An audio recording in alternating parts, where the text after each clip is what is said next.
abs. The most important thing is you don't grab behind your neck, or you'll end up pulling on your neck and you have enough neck issues. So we put our fingertips on the ears, so that way if you do pull, you'll pull your hands off the ears. Arms are up there to add extra resistance. The secret is not about lifting your body up off the ground, but actually pushing your belly button deep down into the ground. On all exercises, you always exhale on effort, inhale on relaxation. We're going to pause at the top for a moment and then come down slowly. It's going to look like this. Pause, relax slowly and inhale. Relax slowly and inhale. Notice I'm not bending my hip forward and I'm not pulling my neck. Two very important points. So that's your crunch, that's your upper abs. The obliques, most important, so if you have no time for anything else, this is what I make time for. Even on my busy schedules, there's work in the obliques. The most important muscles for stabilization of the spine. So just very slight variation. Everything else stays the same, but instead of reaching up, straight up into the ear, you're going to keep one elbow down, rotate to the opposite side,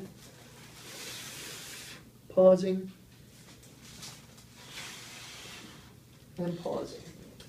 Okay, so we work the uppers, we work the obliques, we have to work the middle and the lower abs yet, and then we've got this whole front part of the core resolved, then we'll just have to flip over and work on the back side. So next is middle abs. The only difference, again, slight modification again. The difference is that instead of just bringing the upper body up, you're going to bring the knees. Never hold your legs up in the air past 90 degrees.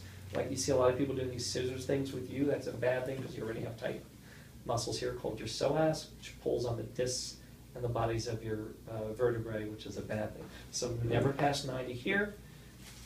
Everything else is the same, but instead of just lifting up your upper body like this, we're going to also pull in the lower body like that. Doing those simultaneously, it's going to look like this.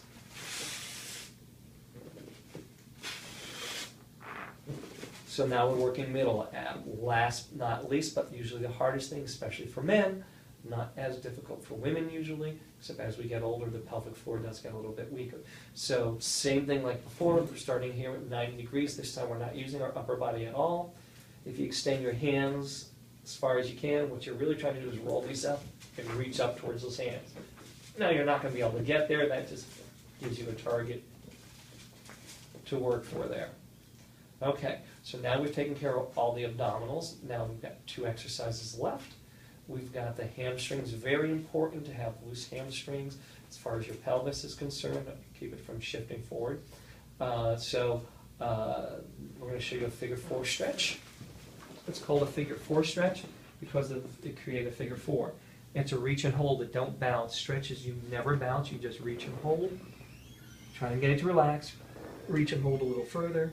Try and relax and reach and hold a little bit further. You do that obviously on one side, you have to do it on the other side as well. Last but not least exercise